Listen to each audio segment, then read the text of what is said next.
warm welcome to TBC News. Our top stories. Government committed to safe and orderly growth of aviation sector.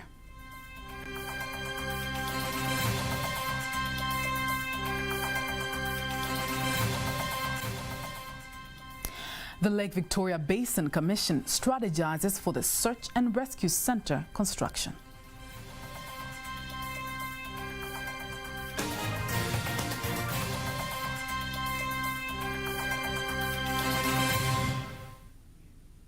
Good evening, I am Faida Ngaga. You can also follow us live via our YouTube channel, TBC Online. Also, get all the latest news through our Instagram, Facebook and Twitter pages at TBC Online. The Minister for Works and Transport, Professor Makame Mbarawa, says the government will work on all recommendations that will be proposed by the International Civil Aviation Organization, ICAO, to audit Tanzanian airports. He believes the move will improve the aviation industry and has increased the number of tourists and business investments in the country. Here's a report by Evelyn Francis, read by Apasia Ringo. Professor Mbarawa made the remarks during the opening of ICAO Audit in Dar es Salaam, insisting that the government expects the audit work will revolutionize the aviation sector.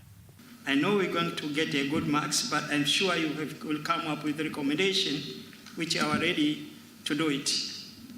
The result of this audit will be used to draw our attention on the findings and observations on the areas that need further action so as to establish more sound and robust aviation security system in our airports. I urge the Tanzania Civil Aviation Authority management, all intended operators and other stakeholders to avail full cooperation to the auditors and provide all necessary support to make smooth and successful conduct of this audit.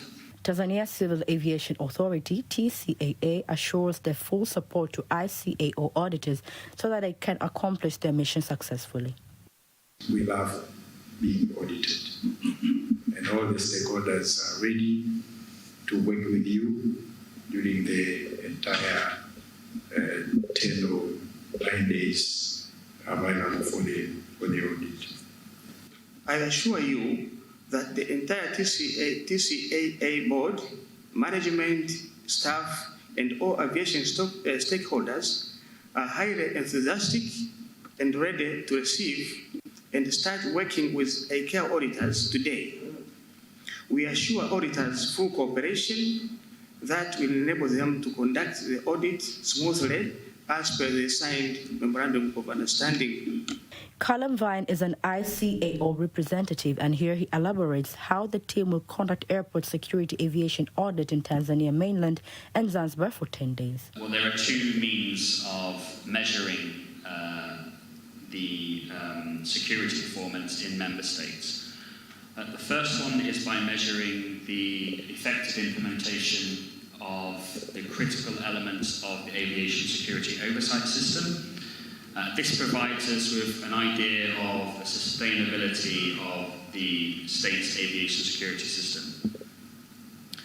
The second way we achieve our objective is by measuring your indicative degree of compliance with Annex 17 and with the security standards of Annex 9 to the Chicago Convention. This will be the second ICAO security auditing in Tanzania. The first one was held in 2015 and Tanzania graded with 86%.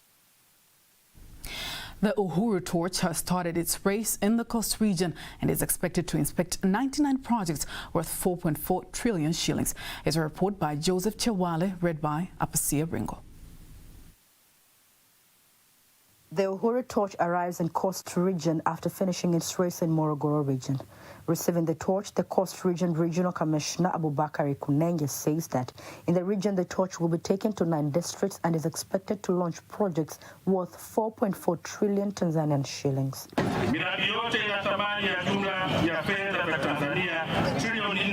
All the projects are worth a total of 4.4 trillion. The central government has contributed 13 billion $884,712,681.54. Development stakeholders have contributed $2,804,307,32.08.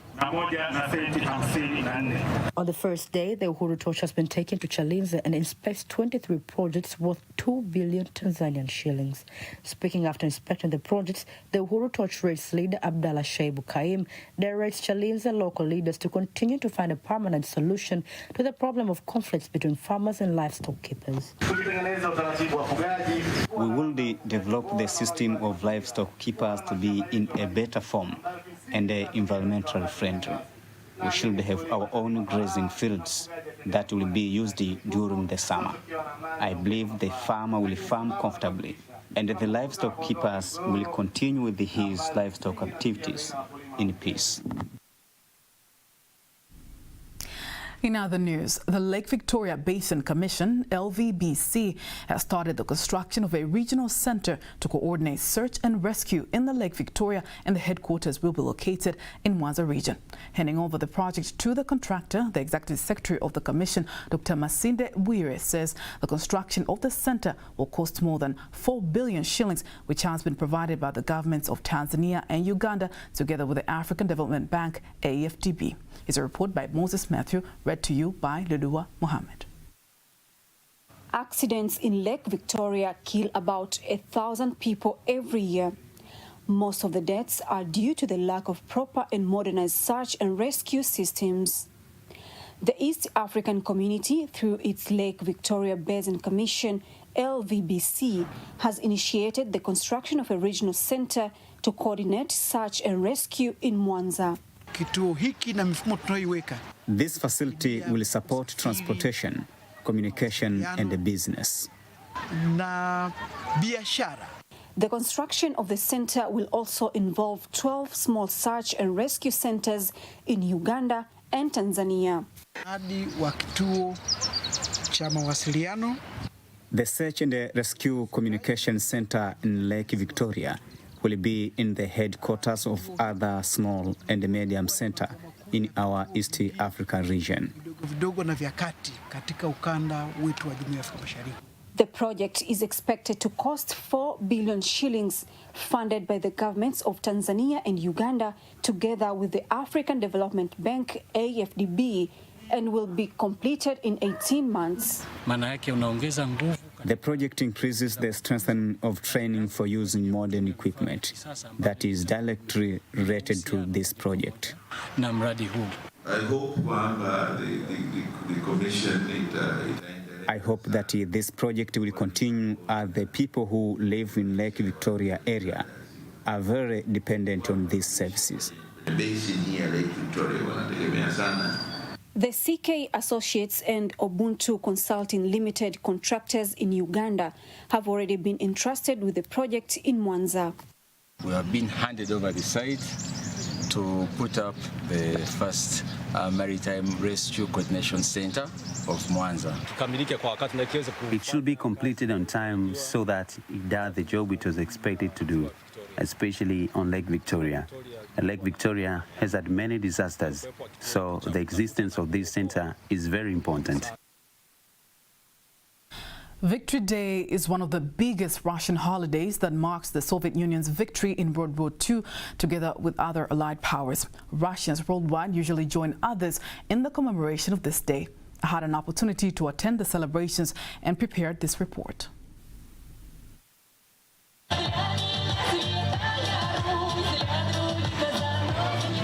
Every 9th of May, Russia commemorates Victory Day. This is a holiday that aims to celebrate Russia's victory over Nazi Germany in World War II. It has been 78 years, and I'm here at the Russian Cultural Center in Dar es Salaam, Tanzania, to see and assess the significance of this holiday now.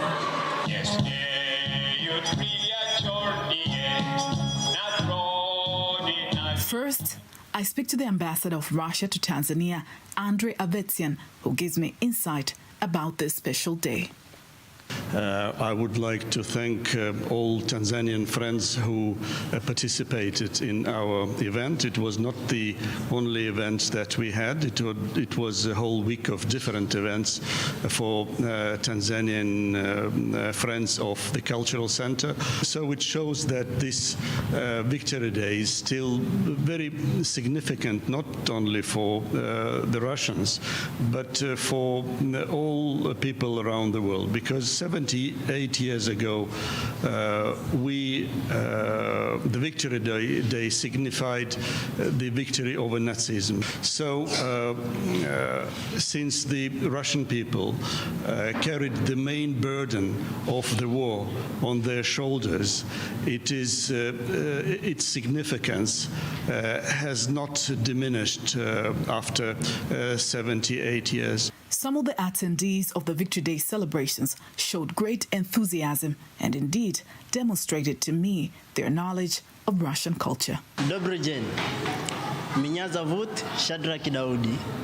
I've introduced myself in Russian, and today I've come to celebrate, to join my friends from Russia in celebrating this powerful day, which is very, very beautiful. We have come to learn a lot of things from Russians. Habari, jina langu ni Sabrina Hamza Kabelwa na nimetoka mji wa Dar es Salaam. Today I'm in Russian Cultural Center presenting one very special day. It is Victory Day, the end of World War II. As you know, Russia was among the big participants of World War II. And to Russia, this is a very special day since it played a big role in almost every single family living in Russia. Today I'm here celebrating the Russia culture, which is the main thing for me to understand the culture, how they live, how they eat. Russia's relations with Tanzania have a long history, dating back to the liberation movement in Tanganyika. And indeed, you can see the presence of Tanzanians here celebrating this holiday. These bilateral ties are crucial to the nourishment of these countries. Faida Ngaga, TBC News. Now let's have a look at other stories. The government plans to increase the number of tourists visiting Tanzania from China to 100,000 tourists by the year 2023 from 45,000 tourists in the year 2019. Swamavura reports. Tanzania is famous for many tourist attractions in the world. Many tourists visiting Tanzania are very eager to see the beauty even before they arrive in Tanzania. The government, led by President Dr. Samia Suluhu Hassan, has been making efforts to promote tourist attractions in the world.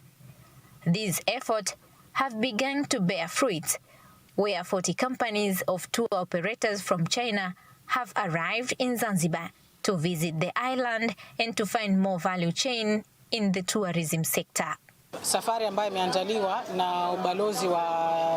trip has been organized by the Embassy of the United Republic of Tanzania in China in collaboration with the Tanzania Tourist Board and the Zanzibar Tourism Commission. The goal is to strengthen the relationship between Tanzania and China, especially in tourism.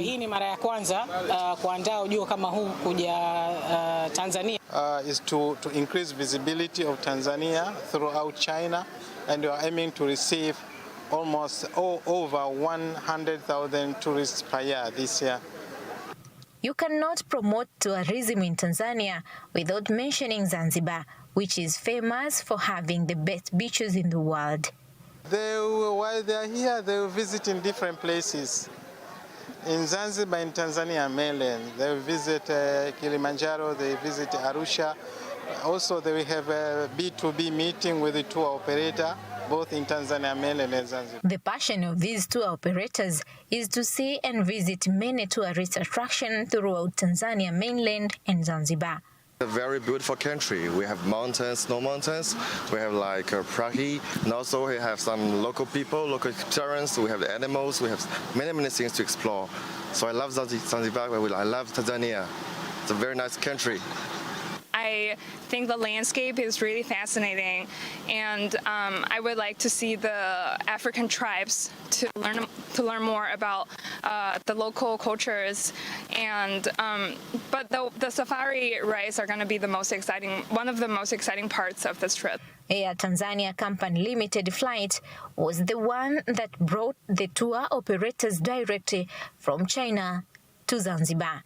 We are so pleased to receive this group, which normally is coming to play their part to see the environment of tourism. They have started with Zanzibar and going to explore other areas like Kilimanjaro and so forth. So for us, Air Tanzania, our main part is to make sure that we facilitate air transport directly from China. We are going to be operating 3 frequencies a week. So Mumavura, TBC, Zanzibar. Now from Zanzibar, let's come back to Dar es Salaam, where the Deputy Minister of State, President's Office, Regional Administration and Local Government, Degracius Ndejembi, has directed Dar es Salaam Bus Rapid Transit to explore other areas that may need the service in the region. He was opening the seminar that brings together various Dar es Salaam Bus Rapid Transit stakeholders in Dodoma. Kwamba that ianze kama alivyoelekeza waziri Angela Kairuki, waziri wa nchi ofisi ya rais TAMISEMI. As the Minister of State said, that should start looking at other areas like the city of Dodoma, which is now a big city. We should contact other government institutions such as Tarura and TANROADS so that we can have the plans for the roads. Director of Administration, Human Resources and Communications, Dr. Elifas Molel, says the main aim of the seminar is to sensitize people on the services that the bus agency provides. We are transporting 200,000 people a day, and the interpretation is that the citizens are satisfied with this service. A great job has been done. The government, through that, has tried hard to eliminate the problem of congestion and orderliness of citizens who are experiencing it on public transportation. More than 1,300 households located in 5 wards surrounding the Tembo Nickel mine in Ngara district and Kagera region are to receive compensation after the completion of the valuation that started last year. The resident manager of the mine, Benedict Busunzu, says more than 30 billion Tanzanian shillings will be used for the compensation. Here's a report by Charles Mabea, read to you by Dudua Mohammed. Preparations for the start of operations of the Tembo Nickel mine located in the Ngara district in the Kagera region continues, and the assessment exercise for more than 1,300 households surrounding the mine is completed. The resident manager of the mine, Benedict Busunzu, says that the households will be compensated in order to complete the construction of the project. The exercise has been completed and all tables have received approval from the government's chief appraiser. The next thing is to mobilize the team so that we can open bank accounts for all the beneficiaries, and this will be accompanied by special training. The Ngara District Commissioner, Colonel Martis Kahabi, says that the evaluation exercise was faced with several challenges, including invaders who wanted to be compensated by fraud.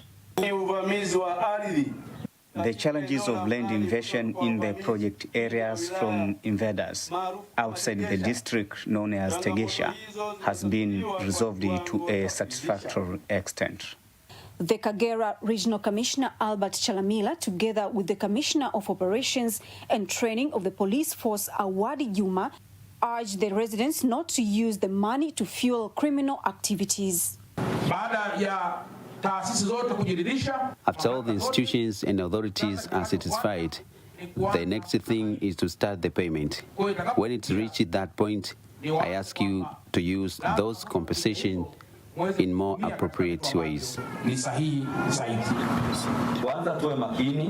Firstly, let's be careful that the use of these funds does not become a source of other criminal incidents. The wards that are expected to be affected by the compensation are Bugarama, Kibogora, Muganza, Bukiriro, and Rulenge. Now, before we wind up our local news, let us have a look at today's exchange rates according to the Bank of Tanzania, BOT.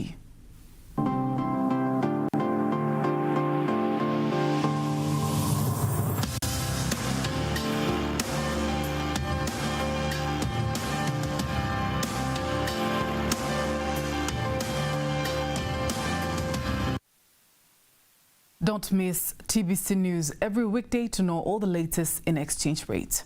Time now for all the latest in international news.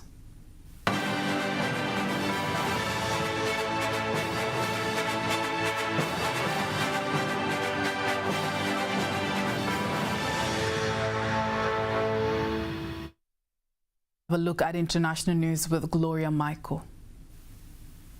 Sudan's Army Chief General Abdel Fattah al-Burhan has issued a directive to freeze the bank accounts of the paramilitary Rapid Support Forces RSF group and its affiliated companies.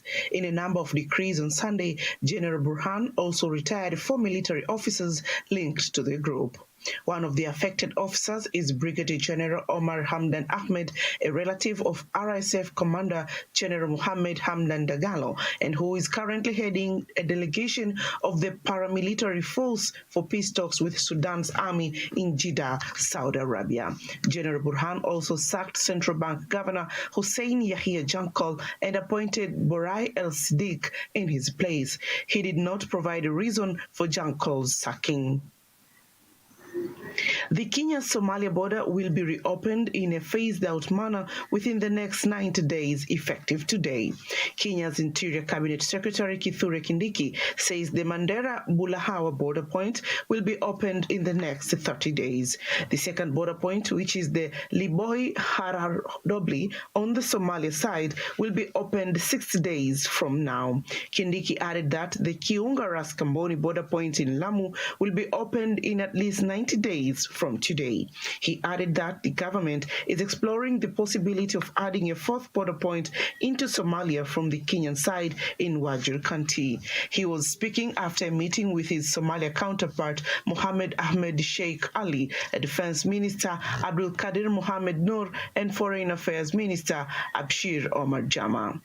And the head of Turkey's High Election Board, YSK, has confirmed that the presidential election will go to a runoff between President Tayyip Erdogan and his main rival on May 28th, as neither can reach the 50% threshold to win outright. YSK Chairman Ahmet Yener told reporters that with around 35,000 votes left to be counted, Erdogan has 49.51% support and his rival Kemal Kılıçdaroğlu has 44.88%. That was international news as prepared to you by Dorothy Murray and read to you by Gloria Michael. Sports news up next.